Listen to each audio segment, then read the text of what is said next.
तो हेलो बच्चों, स्वागत है आपका आपके अपने YouTube channel maths by Abhishek sir में। तो बच्चों चलिए जानते हैं आज के महत्वपूर्ण सवालों को जो कि आपके फाइनल एग्जाम में आ सकते हैं। तो बच्चों आज का पहला सवाल है, रैखिक समीकरण युग्म 2x + y = 5 और 3x + 2y = 8 को वज्र गुणन विधि से हल करें। हमें यहाँ पे बताया गया है वज्र गुणन विधि से हल करने को। इससे पिछले वाले वीडियो में हमने बताया है कि रैखिक समीकरण युग्म को प्रतिस्थापन विधि से कैसे सॉल्व करें। तो आप पिछला वाला वीडियो देख के प्रतिस्थापन विधि को भी सीख लीजिएगा, क्योंकि प्रतिस्थापन विधि और वज्र गुणन विधि फाइनल एग्जाम में कई बार पूछे जा चुके हैं। हो सकता है कि इस बार भी पूछा जाए, तो इसलिए आप लोग इस पर विशेष ध्यान दीजिए। तो बच्चों सबसे पहले इसको लिख देते हैं सॉल्व, और जो समीकरण दिया गया उनको लिखते हैं। समीकरण क्या है? 2x + y = 5 है।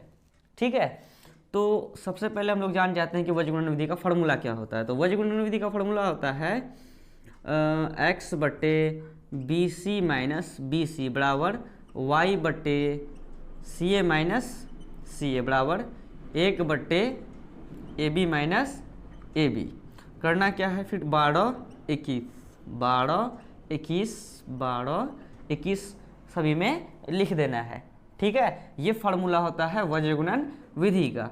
तो इसमें जो है आपको मांग होगा A1 का, A2 का, फिर B1 B2 C1 C2 सभी में आप देखिएगा, किसी में A1 A2 B1 B2 C1 C2 इसी का डिमांड होगा। तो ये अगर हम लोग जान जाएंगे कि A1 A2 B1 B2 C1 C2 का क्या मान है, तो सबका मान सबके जगह बैठा देंगे, फिर धीरे धीरे इसको सॉल्व कर लेंगे, हिसाब बन जाएगा। तो कैसे पकड़ेंगे कि किसका मान क्या होता है? तो सबसे पहले एक चीज़ आपको एक चीज़ आप लोग को जानना पड़ेगा। रैखिक समीकरण युग्म का व्यापक रूप। तो रैखिक समीकरण युग्म का व्यापक रूप क्या होता है? ax + by + c = 0। एक बार लिख दीजिए, फिर इसको एक बार लिख दीजिए, ax + by + c = 0। ये A1 A2 B1 B2 C1 C2। ठीक है, तो ये हो गया समीकरण 1 और ये हो गया समीकरण 2। तो समीकरण 1 में x के गुणांक को A1 और समीकरण 2 में x के गुणांक को A2। समीकरण 1 में y के गुणांक को B1, तो समीकरण 2 में y के गुणांक को B2। समीकरण 1 में ये आपका हो गया अचर पद C1 और समीकरण 2 में अचर पद हो गया C2। उसी टाइप से यहाँ पे हम लोगों का समीकरण दिया गया है, तो इनको हम लोग इस रूप में अगर लेके आ जाएंगे तो हमें पता चल जाएगा कि A1 का मान क्या है, A2 का मान क्या है, B1 का मान क्या है, B2 का मान क्या है, C1 का मान क्या है, C2 का मान क्या है। यदि ये सब मान हमें पता चल जाए, और वज्र गुणन विधि में तो वही मांगता है A1 A2 B1 B2 C1 C2। आप देख लीजिए यहाँ से यहाँ तक। अगर आपको इन सबों का मान पता है तो इनमें पुट कीजिए और इसे धीरे धीरे सॉल्व कर लीजिए, हिसाब बन जाएगा, कोई दिक्कत नहीं है। ठीक है, तो सबसे पहले इसको इस रूप में लाने का कोशिश करेंगे। तो सबसे पहले इसे लिख देते हैं 2x + y प्लस का 5 को इधर लेके आ जाएंगे बराबर के, तो हो जाएगा -5 = 0। ठीक है, अब इन्हें मान लेते हैं समीकरण 1। और एक समीकरण क्या दिया है? दिया है 3x + 2y = 8। तो करते क्या है? 3x + 2y प्लस का 8 को इधर लिख देते हैं, तो हो जाएगा -8 = 0। इनको मान लो समीकरण 2। ठीक है, कोई दिक्कत है यहाँ तक? अब हमें पता चल चुका है कि इसमें ये रैखिक समीकरण युग्म का A1 का मान, B1 का मान, C1 का मान, C2 का मान क्या क्या है देखते हैं। तो इसमें A1 का मान क्या है? समीकरण 1 में x के गुणांक को A1, y के गुणांक को B1 और जो बचा वो C1। तो y का गुणांक यहाँ कुछ नहीं तो क्या है? 1 है। तो A1 क्या हो गया? 2। फिर समीकरण 2 में A2 क्या हो गया? 3। फिर समीकरण 1 में B1 के y के गुणांक को B1 कहते हैं, तो B1 कितना हो गया? तो 1 हो गया, कुछ नहीं तो 1 है। फिर B2 कितना हो गया? समीकरण 2 में देखेंगे y के गुणांक कितना है? 2 है। फिर C1 का मान देखेंगे, तो अचर पद समीकरण 1 में क्या है? -5 है, तो -5। फिर C2 का मान देखेंगे, समीकरण 2 में अचर पद क्या है? -8। तो A1 A2 B1 B2 C1 C2 हमें पता चल गया सबका मान। अब हम वज्र गुणन विधि का ये फार्मूला लगा देते हैं और हिसाब को सॉल्व कर लेते हैं। ठीक है, चलिए इसे मिटा दें, इसे आप लोग पहले उतार लीजिएगा, ठीक है, समझने के लिए रफ में।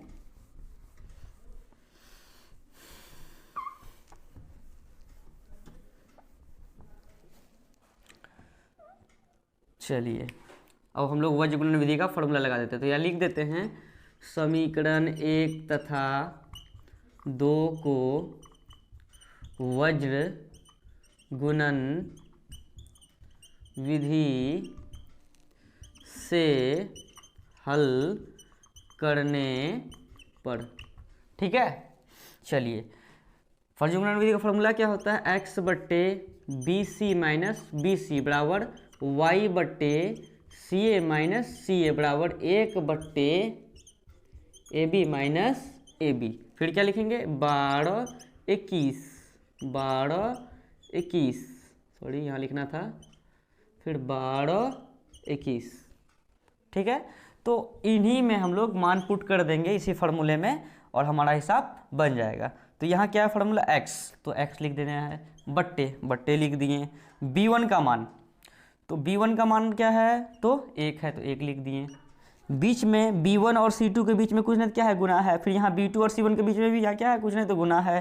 फिर c1 और a2 के बीच में कुछ नहीं क्या है, गुना है। उसी टाइप से c2 a1 के बीच कुछ नहीं तो गुना है, a1 b2 के बीच कुछ नहीं तो गुना है, फिर a2 b1 के बीच कुछ नहीं तो गुना है। उसी टाइप से यहाँ पे है b1 का मान कितना है, तो b1 का मान 1 है, बैठा दिए। बीच में कुछ नहीं क्या है, गुना, तो गुना लिख दिए। फिर c2 का मान क्या है, तो c2 का मान -8 है, तो -8 लिख दिए। फिर यहाँ माइनस है, माइनस बैठा दिए, कोई दिक्कत है। b2 का मान क्या है, तो b2 का मान 2 है, तो b2 लिख दिए। बीच में कुछ नहीं क्या है, गुना लिख दिए। फिर c1 का मान क्या है, c1 का मान -5 है, तो -5 बैठा दिए, कोई दिक्कत है। फिर लिख दिए बराबर y बट्टे c1 का मान और a2 का मान, तो c1 का मान क्या है, तो c1 -5 है, इंटू a2 का मान क्या है, a2 कितना है, 3 है, a2 3 हो गया। फिर फॉर्मूला क्या है, माइनस लिख दिए। c2 का मान क्या है, c2 का मान -8 है, तो डबल चिन्ह एक साथ, तो एक में ब्रैकेट इंटू, क्योंकि c2 के और c2 a1 के बीच में गुना है। a1 का मान क्या है, a1 का मान 2 है, तो 2 लिख दिए। फिर हमें बराबर यहाँ लिखना है, तो यहाँ तो जगह है नहीं, तो इधर लिखते हैं एक, क्या लिखना है, 1 बट्टे ए बी a1 का मान क्या है, a1 का मान हो गया 2, बीच में कुछ नहीं तो गुना है। फिर b2 का मान क्या है, b2 का मान भी 2 ही है, माइनस है, माइनस लिख दिए। a2 का मान क्या है, a2 का मान 3 है, देख सकते हैं आप लोग, a2 का मान 3 है, बीच में क्या है, गुना। फिर b1 का मान क्या है, b1 का मान 1 है, ठीक है।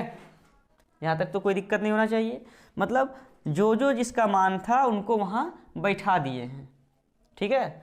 चलिए अब लिखते हैं या x बट्टे, थोड़ा सा नीचे लिखते हैं, यहाँ पे ये है या x बट्टे, यहाँ देखिए गुना करना है, आगे में 1 के कुछ नहीं क्या है, प्लस है, प्लस गुना माइनस क्या हो जाएगा, -1 गुना 8, ठीक। अब माइनस गुना माइनस क्या होता है, प्लस होता है, 2 पंचे 10 बराबर है, बराबर लिख दिए y बट्टे, अब देखिए 3 के आगे में कुछ नहीं तो क्या है, प्लस है, तो माइनस गुना प्लस क्या हो गया, -5 तिया 15, फिर ये माइनस हो जाएगा प्लस, 8 दूनी 16, फिर ये बराबर है, बराबर लिख देंगे। फिर बराबर के बाद हम इसको लिखे हैं, तो इनको हम अब यहाँ लिख देते हैं। पहले 1 है, 1 लिख दिए, बट्टे है, बट्टे लिख दिए, 2 दूनी 4, माइनस 1 के आगे कुछ नहीं क्या है, प्लस है, तो माइनस गुना प्लस क्या हो जाएगा, -3 गुना 1 तो 3 हो जाएगा। कोई दिक्कत है यहाँ तक, ठीक है। चलिए अब आगे बढ़ते हैं, x बट्टे माइनस का 8 प्लस का 10, तो क्या हो जाएगा, प्लस का 2 बराबर y बट्टे माइनस का 15 प्लस का 16, तो क्या हो जाएगा 1 बराबर 1 बट्टे 4 में 3 जाएगा तो 1 होगा, ठीक है बच्चों। अब क्या करना है, ये तीनों किसके बराबर है, इनके बराबर है, ये इनके बराबर है, ये इनके बराबर है, तो एक बार इनको इनके बराबर कर देते हैं, फिर एक बार इनको इनके बराबर कर देंगे। इनको अगर इनके बराबर करते हैं तो x का मान आएगा, और इनको इनके बराबर करते हैं तो y का मान आएगा। और हम लोग रैखिक समीकरण युग्म को जो सॉल्व करते हैं उनमें तो हमें x और y का मान ही ज्ञात करना है, वही तो हम लोगों का ज्ञात हो रहा है। चलिए अब कर लेते हैं हम लोग x/2 बराबर कर देते हैं 1/1 के कोना कोनी गुना कर सकते हैं बच्चों। 1 गुना x बराबर 2 गुना 1 2। तो हम लोग को इसीलिए x का मान कितना आ गया 2। और क्या करना है, एक बार इसको करना है 1 के बराबर, तो y/1 बराबर 1/1 कोना कोनी गुना करते हैं 1 गुना y बराबर 1 गुना 1 1। इसीलिए y का मान कितना हो गया, तो 1 हो गया। कोई दिक्कत है? चलिए लिख देते हैं, अतः x बराबर 2 और y बराबर 1। यही हम लोगों का फाइनल आंसर है। अब हम लोग देख लेते हैं ये आंसर जो हम लोग निकाले सही है या गलत है। तो x का मान 2 आया है, y का मान 1 आया है। तो हम लोगों का समीकरण क्या है, एक है 2x + y बराबर 5 है। तो इनमें बैठा के देखते हैं मान। x का मान 2 है, लिख दिए, मतलब ये 2 है, 2 लिख दिए, बीच में कुछ नहीं गुना है, x का मान है 2 तो 2 लिख देते हैं, प्लस y का मान है 1 बराबर कितना है 5। तो 2 दूनी 4 + 1 बराबर कितना 5, 4 1 5 बराबर 5, यानी इस साइड वाला उस साइड वाले के बराबर हो गया। इसका मतलब हम लोगों का हिसाब क्या है, सही है। एक बार हम लोग इसको रिकैप करा देते हैं कि हम लोगों को बोला गया है कि रैखिक समीकरण युग्म इतना को वज्रगुणन विधि से सॉल्व करें।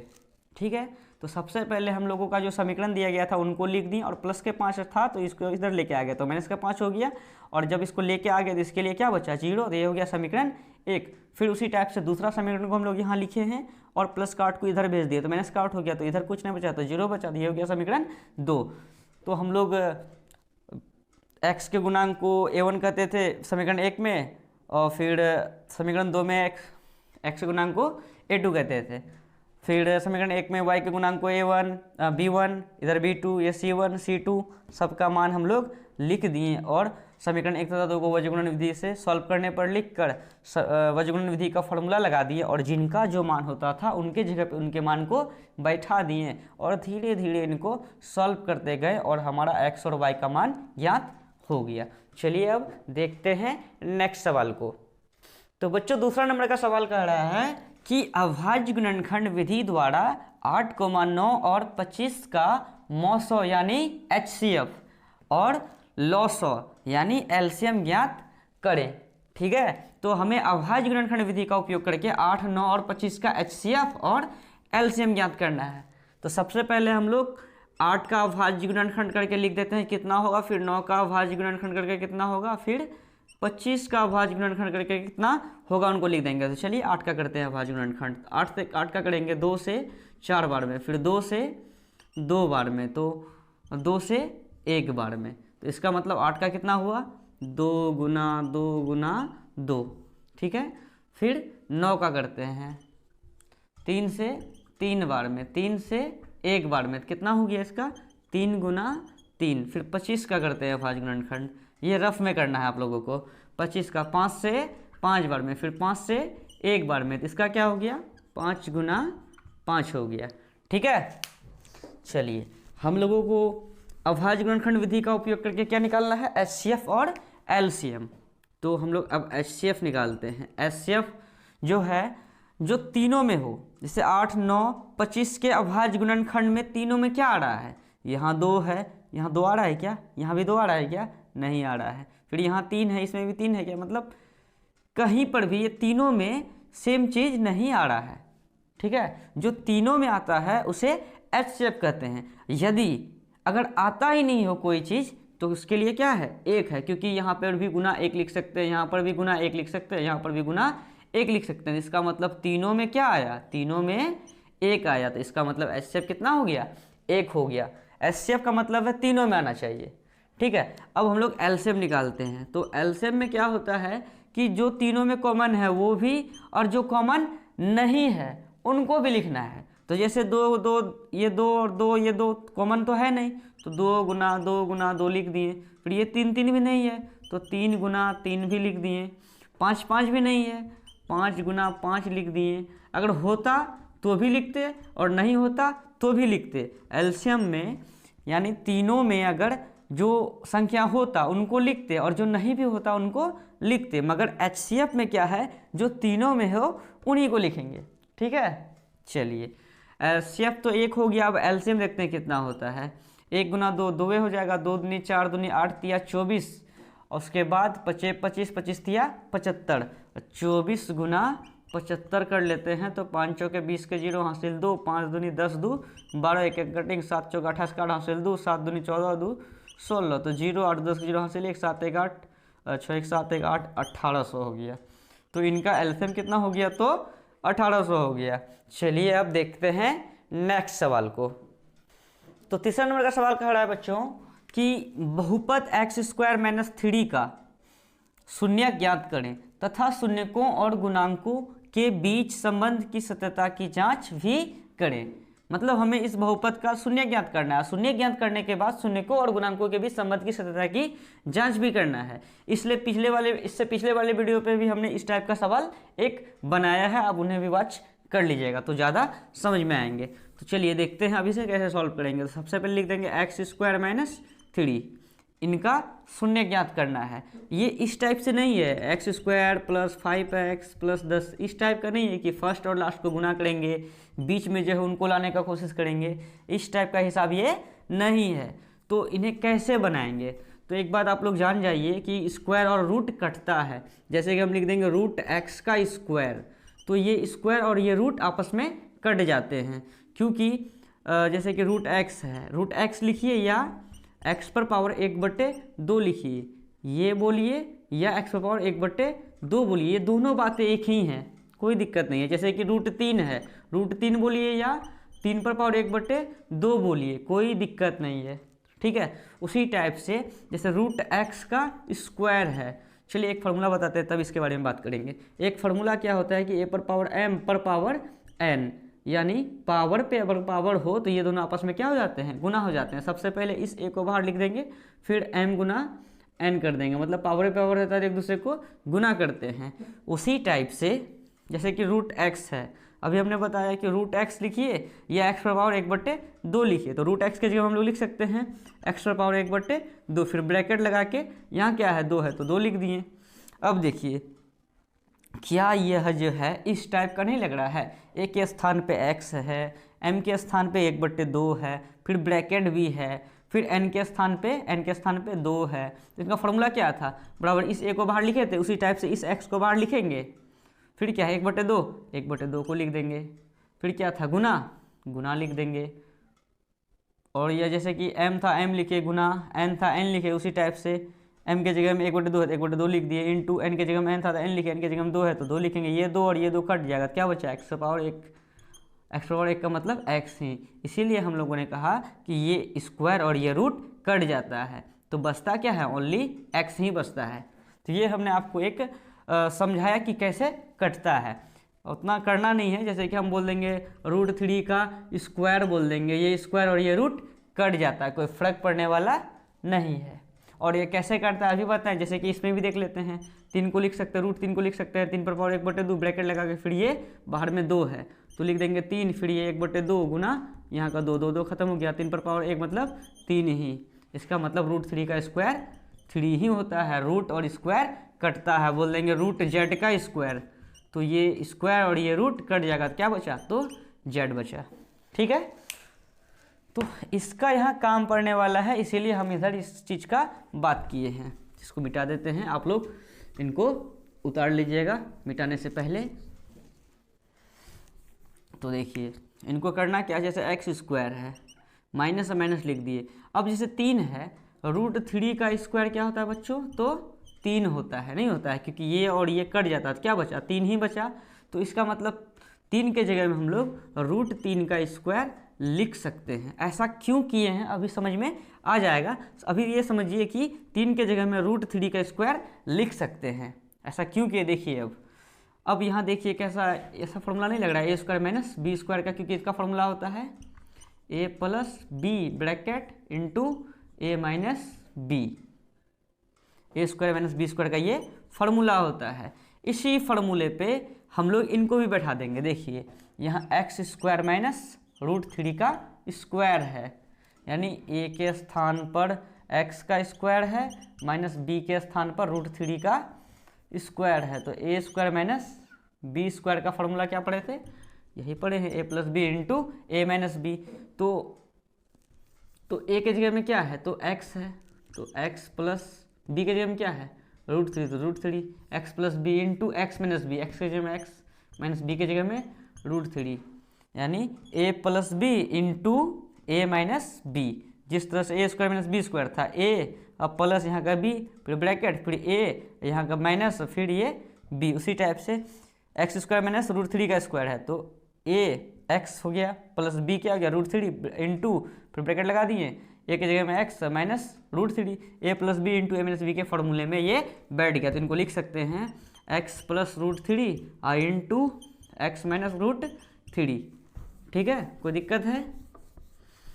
ऐसा लिख सकते हैं। और जो हम लोग जिस तरह से ये जैसे x square plus 5x plus 3 था, ठीक है, ये था, तो इनको हम लोग कैसे लिखे थे, मतलब 10 जैसे था, तो जब इनको सॉल्व करते थे तो 2 मान आता था, जैसे 2x प्लस 5 आ गया, 3x प्लस 2 आ गया, इस तरह से मान आता था। 2 हम लोग डब्बा निकालते थे, क्या इसमें भी वही डब्बा नहीं निकला है? निकला है। तो ये थोड़ा दूसरा विधि से हुआ, वो कुछ और विधि से बनता था। तो देखिए अभी क्या करना है, यदि इतना 0 के बराबर हो जाए तो इसी चीज़ से ये निकाले हैं, तो ये भी 0 के बराबर हो जाएगा। एक बार इसको 0 के बराबर कर देंगे, इसको 0 के बराबर कर देंगे, फिर हम लोगों का 2 मान आ जाएगा। तो यदि एक्स स्क्वायर माइनस 3 बराबर 0 हो तो अगर ये 0 के बराबर है तो इसी चीज़ से ये निकला है, तो इसका मतलब ये भी किसके बराबर होगा? 0 के बराबर होगा। तो इसीलिए x plus √3 into x minus √3 बराबर क्या हो जाएगा? 0 हो जाएगा। तो x प्लस √3 को कर देंगे 0 के बराबर, तो इसीलिए x बराबर हो जाएगा, प्लस का √3 को उधर भेजेंगे तो माइनस का √3, और x माइनस √3 बराबर 0 लिखेंगे, तो इसीलिए x बराबर क्या हो गया? माइनस का √3 को उधर भेजेंगे तो प्लस का √3। तो यहाँ x का 2 मान आया है, एक माइनस √3, एक प्लस √3। तो इन दोनों में से किसी एक को अल्फा मान लेंगे, किसी एक को बीटा मान लेंगे, क्योंकि इनमें शून्य ज्ञात करिए। जो हम लोगों का 2 मान आया ना, इन्हें शून्य बोलते हैं, तो शून्य ज्ञात हो गया हम लोगों का। मगर यहाँ एक और बात है कि शून्यकों और गुणांकों के बीच की संबंध की सत्यता की जांच भी करना है। तो सबसे पहले हम लोग इसे मान लेते हैं, माना कि अल्फा बराबर माइनस √3 और बीटा बराबर √3, या इसको अल्फा मान लेते, इसको बीटा मान लेते, कोई दिक्कत नहीं होता। चलिए, सॉरी यहाँ √3 लिखना था, √3 ही लिखे थे, मतलब ये हो गया। चलिए अब हम लोग जांच करते हैं। तो द्विघात बहुपद में क्या होता है? शून्यकों का योगफल और गुणनफल। तो लिख देते हैं द्विघात बहुपद के शून्यकों का योगफल बराबर क्या होता है? फॉर्मूला -b/a होता है। अर्थात शून्यकों द्विघात बहुपद के शून्यकों का योगफल कहने का मतलब हुआ अल्फा प्लस बीटा बराबर क्या होता है? Formula -b/a। तो अल्फा क्या माने हैं हम लोग? अल्फा माइनस √3 माने, तो लिख देते हैं -√3, प्लस बीटा क्या माने हैं? तो बीटा प्लस का √3 बराबर -b/a, -b/a। अब b/a, b का मान क्या है, a का मान क्या है, ये हमें बताएगा द्विघात बहुपद का व्यापक रूप। तो सबसे पहले हम लोग देखते हैं द्विघात बहुपद का व्यापक रूप क्या होता है। ये हम रफ में इधर लिख देते हैं, द्विघात बहुपद का व्यापक रूप। द्विघात बहुपद का व्यापक रूप क्या होता है? ax² plus bx plus c। ठीक है, x² के गुणांक को a कहेंगे, x के गुणांक को b कहेंगे, जो बाकी बचा उसे c कहेंगे, यानी अचर पद कहेंगे। तो यहाँ पर x² का गुणांक क्या है? कुछ नहीं तो 1 है। फिर x का गुणांक, x का गुणांक तो यहाँ कुछ है नहीं। जब x का गुणांक नहीं है तो उसके लिए क्या होगा? तो 0 होगा। अभी x का गुणांक नहीं है, लेकिन अचर पद हमें यहाँ क्या दिया गया है? 3 दिया गया है, -3। अचर पद -3 है, x² का गुणांक 1 है, लेकिन x का गुणांक नहीं है। जैसे कि ये बोल रहे हैं हम x² plus 0 into x minus 3 हम लोग लिख सकते हैं। क्यों? क्योंकि 0 इंटू एक्स 0 ही हो जाता है। 0 के इसके साथ जोड़े या घटाए तो कोई फर्क पड़ने वाला है नहीं। तो x² का गुणांक 1 हो गया, x का गुणांक 0 हो गया, अचर पद -3 हो गया। तो यहाँ पर मांगा गया है -b/a। अब b कहते हैं x के गुणांक को, यहाँ तो x का गुणांक है नहीं, तो x का गुणांक कुछ नहीं तो क्या है 0 है, तो लिख देंगे -b के जगह में लिख देंगे 0। अब बट्टे a का मान कितना है, a का मान हो गया यानी x² का गुणांक, तो x² का गुणांक यहाँ x² गुणांक कुछ नहीं तो क्या है 1 है, तो यहाँ लिख देंगे 1। अब देखिए माइनस का √3 प्लस का √3, यानी जैसे कि -2 + 2 लेते हैं तो कटा के क्या हो जाता है 0 हो जाता है, उसी टाइप से -√3 प्लस √3 ये दोनों कट के क्या हो गया 0 हो गया, बराबर ऊपर में 0 है नीचे कोई संख्या है तो इसे भी भाग देंगे तो क्या हो जाएगा 0 हो जाएगा। तो हम लोगों का जांच सफल हुआ, 0 बराबर 0 आ गया। ठीक है, मतलब इस साइड वाला उस साइड वाले के बराबर हो गया। तो ये द्विघात बहुपद के शून्यकों का योगफल था। अब हम लोग द्विघात बहुपद के शून्यकों का गुणनफल का भी जांच कर लेते हैं। नाउ लिख देते हैं, अब क्या कर लेते हैं, द्विघात बहुपद के शून्यकों का गुणनफल बराबर क्या होता है c/a होता है। कहने का मतलब है अर्थात अल्फा इंटू बीटा बराबर c/a। अल्फा का मान क्या है, तो अल्फा माने हैं -√3 लिख देते हैं, इंटू बीटा क्या माने हैं, तो बीटा √3 माने हैं बराबर c/a। c का मान क्या है, तो अचर पद, तो अचर पद तो -3 था, -3/a का मान, तो यानी x² का गुणांक क्या है 1 है, तो 1 लिख देंगे। देखिए माइनस लिख दिया √3 गुना √3, √3 गुना √3, तो √3 या 9, और 9 का वर्गमूल कितना होता है, तो 3 होता है, नहीं समझे, यानी √3 गुना √3 करेंगे तो √9 हो जाएगा, उसका वर्गमूल 3 होता है, ये माइनस तो है ही, बराबर 1 होगा -3 करेंगे तो -3 हो गया, तो इधर -3 बराबर -3 भी आ गया, मतलब इस साइड वाला उस साइड वाले के बराबर आ गया। तो यहाँ भी हम लोगों का जांच सफल होता है। तो हमें क्या याद करना था कि इस बहुपद का शून्यक और गुणांक, शून्यकों तथा गुणांकों के बीच के संबंध की सत्यता की जांच हमने दोनों कर लिया। ठीक है, तो एक बार रिकैप करा देते हैं इसको। तो यहाँ था x² -3, तो x² -3 लिख दिए।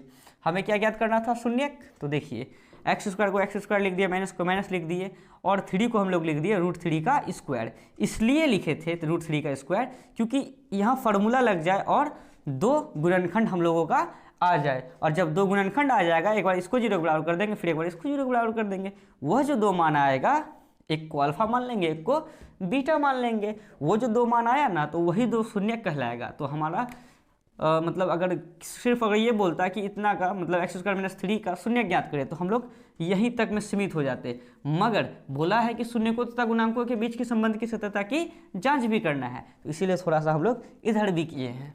ठीक है, और ये सवाल बहुत ही ज़्यादा इंपॉर्टेंट है। तो बच्चों अगर आपको ये वीडियो मेरा अच्छा लगा हो तो आप इसे ज़्यादा से ज़्यादा शेयर करें ताकि सभी बच्चे इसका लाभ उठा सके, और लाइक भी करें और कमेंट भी करें। अगर आपको कोई भी सवाल में डाउट हो तो आप हमसे पूछ सकते हैं। अगर आपको कक्षा 10 का कंप्लीट मैथ फार्मूला चाहिए तो आप मेरे टेलीग्राम चैनल से जुड़ सकते हैं, जिसका लिंक मैंने डिस्क्रिप्शन बॉक्स में दे दिया है। थैंक यू बच्चों, मिलते हैं नेक्स्ट वीडियो में।